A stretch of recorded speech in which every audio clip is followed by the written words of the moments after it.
This is Paul McKenna. On this tape, I will give you all you need to establish your confidence and to take it into every area of your life. Follow all my instructions fully and completely, and I promise you will experience a tremendous improvement in your confidence and in your life. My tapes and videos have helped thousands of people. Now I'm going to help you. This side of the tape is directed to your conscious mind, the part of your mind where you make decisions and where you are aware of now. I will explain a number of techniques you must use to create patterns of confident behavior. Use these techniques deliberately until they become habits for you. They will provide a framework in which the energy released from your unconscious will be expressed. Your unconscious mind is all the memory, wisdom and perception that you're unaware of at any one time. It contains all your hidden potential and inner power. On the other side of this tape is a powerful hypnotic induction, which releases the power of the unconscious mind to give you strength and confidence. It will program your mind for success. You should listen to it only when you can relax safely and comfortably and ignore the outside world completely. Each of us is different. We all want confidence, but we all have different lives to live. I would like you to think for a moment now about what you want confidence for. Take a moment or two to think about that. Where will you use it?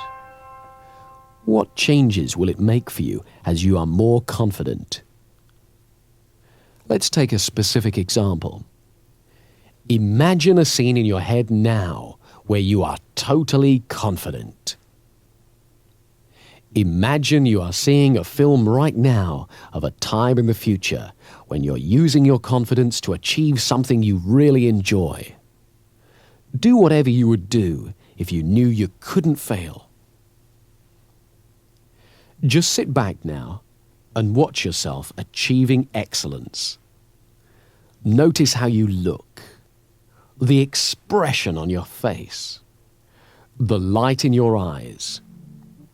Notice the life, the grace, and the elegance in your movements. Let the camera of your mind move all around the scene and replay it as slowly or as fast as you wish, as many times as you wish, so that you become fully acquainted with every aspect of your presence during a moment of successful achievement. Notice how you're sitting or standing, your expression, and your movement that lets you know that this is a moment of great success. The concentration or happiness on your face, the grace, ease, or commitment of your movements, the sense of mastery. And pay attention here to the sensations in your body, and notice how your body responds to your imagination. Your body responds to all the pictures that are conjured up in your mind, deliberately or accidentally, in exactly the same way. Now, you are going to use this responsiveness. As you continue to visualize this time of confidence, and as you feel the pleasure and power of it, gently and precisely press together the finger and thumb of one hand. It doesn't matter which hand, just do it. Whenever you want confidence, whenever you need to be reminded of your powerful positive potential, repeat that exact same pressure with your finger and thumb, and recall this picture vividly and clearly to stimulate you to be fully in your own power and confidence again. By repeating this gesture every time you think of this image and feel these confident feelings, you are creating an association that will allow you to bring these feelings back whenever you want them. Don't underestimate the power of your mind here.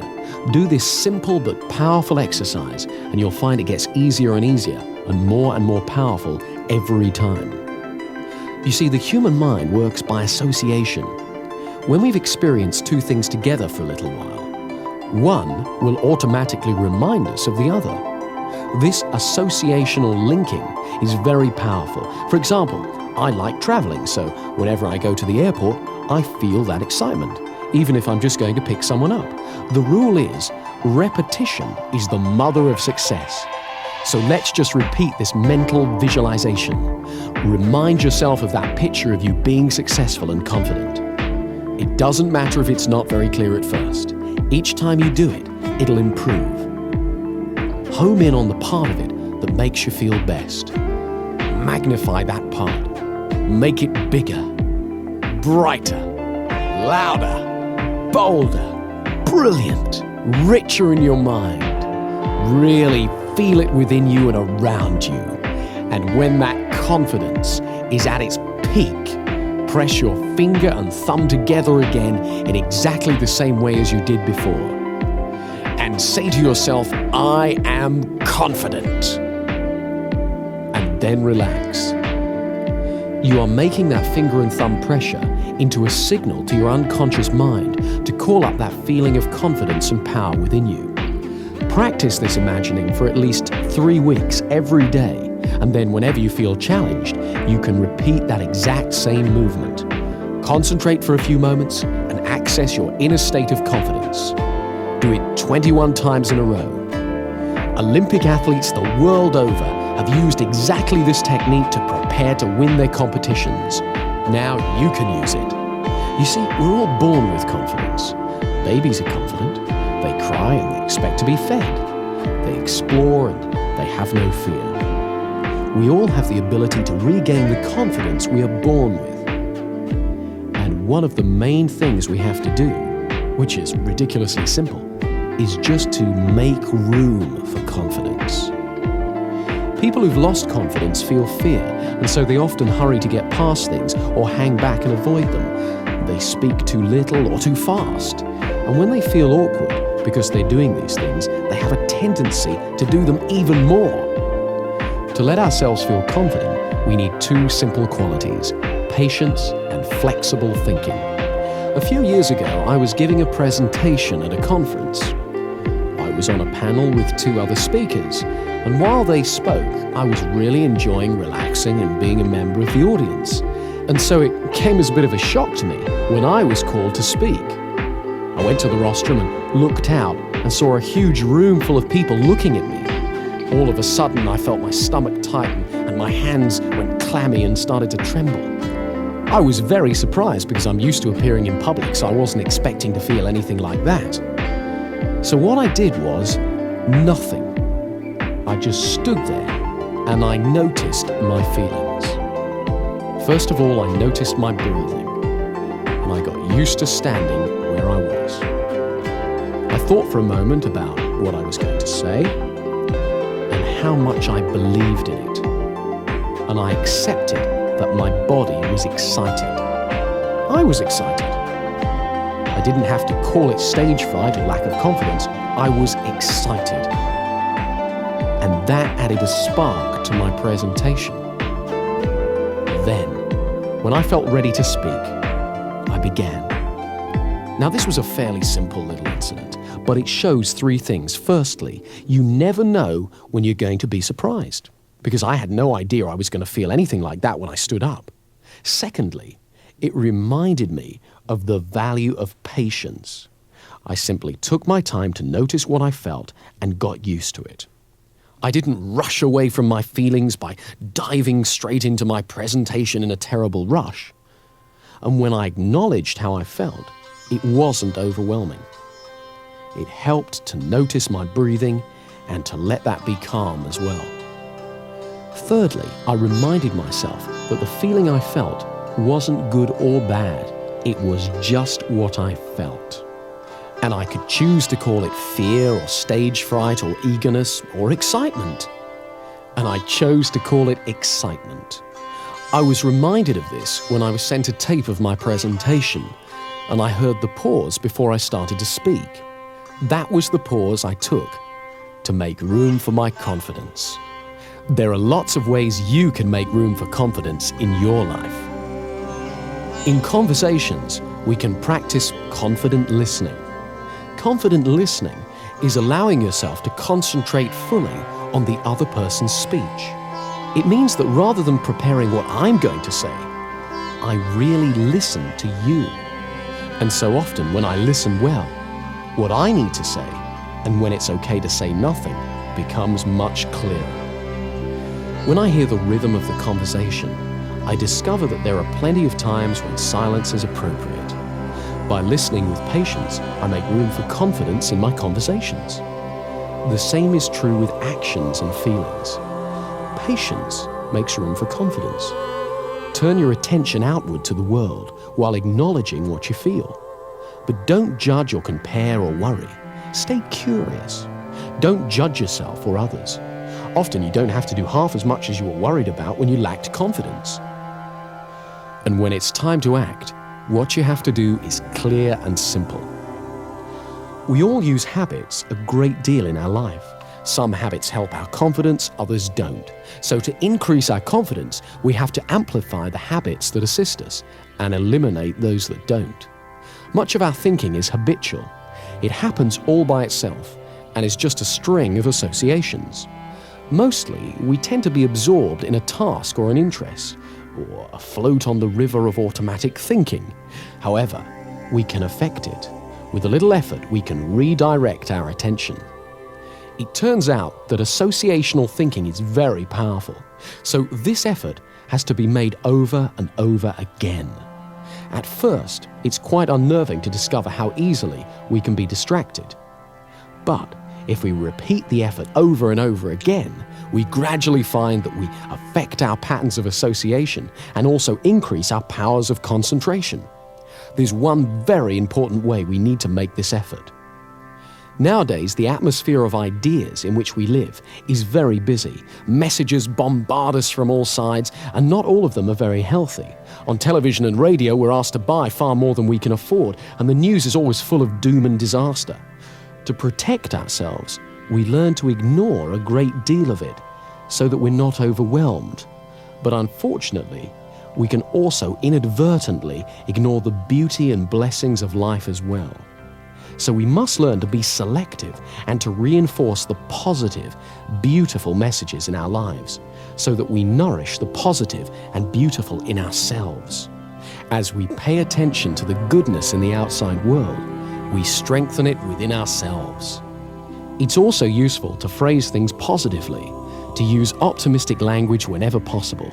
I don't mean that we should ignore difficulties or problems, but that we should always look towards the solution, not the negativity. If we use positive words to ourselves and others, we're more likely to receive positive words and messages from them.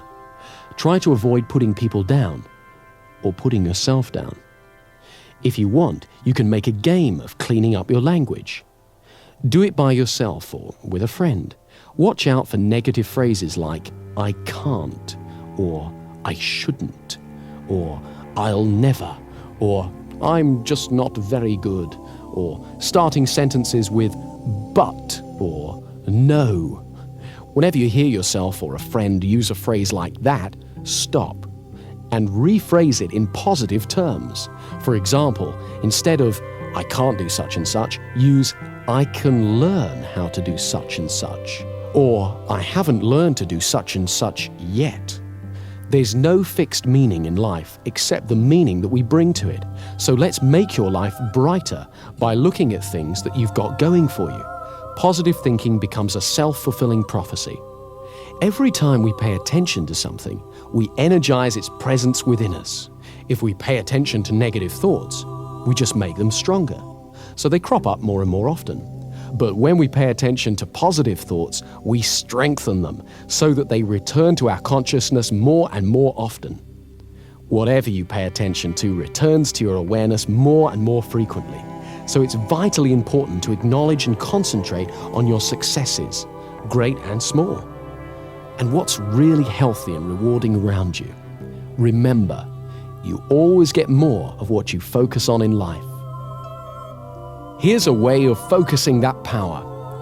These questions direct your mind to what's positive in your life, so in order to answer them, you have to experience some of the good feelings that go with the answer.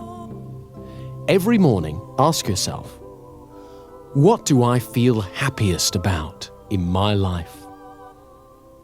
Who or what in my life makes me feel most loved? Who or what in my life makes me feel richest? And if you don't know the answers to these questions yet, ask yourself instead, what could I feel happiest about? Who or what in my life could make me feel richer, happier, or more confident? When you were a child, you may have seen a model railway in a shop window. The train would go round and round the window, across the front and into a tunnel, and then out of the tunnel on the other side, across the front of the window, back into the tunnel, and so on. The conscious mind is a bit like the window. We see the train of our thoughts when it crosses the front of the mind, but the train carries on out of sight and pulls whatever we've seen through the tunnel, the unconscious mind. If we put positive thoughts onto that train when we see it, when it's in our conscious mind, it will automatically take them into the unconscious mind again and again. So whenever you think of yourself, think of your successful self, and the automatic, incessant train of our thoughts will take that positive picture of yourself to your unconscious, and slowly but surely, your fundamental view of yourself will improve, and it will become natural to think of yourself as successful, competent, and confident. Another part of making room for confidence in our life is accepting that there is risk. This may sound odd at first. After all, we often wish that we had so much confidence that we could avoid risk. But confidence isn't knowledge. If we know we can do something, we don't need confidence. We can just do it. We only have confidence if we are not entirely sure, not 100% sure of success, and yet we still have a go. That's the essence of confidence.